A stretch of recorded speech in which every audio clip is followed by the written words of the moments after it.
ako ng maaga para makapag-ayos muna ako habang tulog yung anak ko. Para after ng pag-aayos ko, kung magising man ang anak ko, siya na lang ang asikasuhin ko.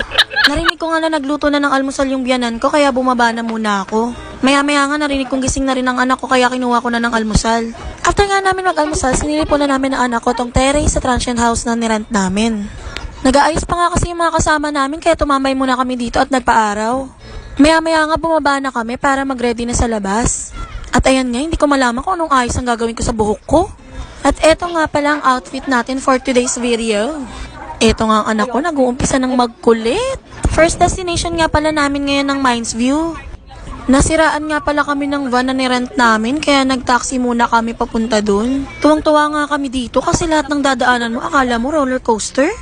Dinala nga muna sa pagawaan yung van na nirentahan namin. Habang ginagawa nga, nagpaiwan muna yung mga biyanan ko sa transient house. Kaya naisip namin na habang ginagawa yung van, mag-taxi na lang muna kami at ginala muna namin yung mga bata.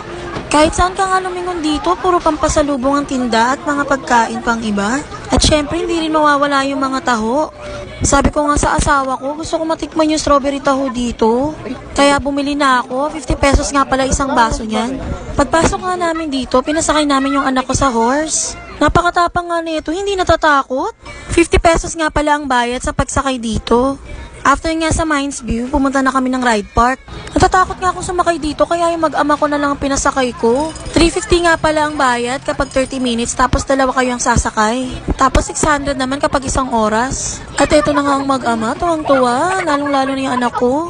After nga sa ride park, umuwi na muna kami sa transient house. Nagpahinga muna kami at maya-maya nga daw nagawa na yung van. Ngayon ko nga lang nakita tong Laperal House. Restaurant na pala siya. Inabot na nga kami ng gabi dahil inabot din kami ng traffic. Nga pala, nandito kami sa Burnham Park. Ito nga ang asawa ko, nagpa-picture pa kay Wonder Woman. At eto nga, nag-start na kaming mag-arkila ng mga bike dito. Sobrang saya ko nga kasi first time ko rin talaga to. Sa picture ko lang to nakikita at sa mga videos. After nga namin mag-bike, sumakay naman kami sa boat. Natatakot nga ako dito, baka mamaya tumuob yung boat namin. Kaya nag-arkila na lang kami ng magsasagwan para sa amin, 50 pesos lang naman. After nga niyan, naghanap na kami makakainan. At dinala nga kami dito sa Baliwag. Wala na rin kasi kaming time maghanap, pagod na rin ng lahat, lalo na yung mga bata. So far, okay naman yung mga food dito. Wow, perfect naman.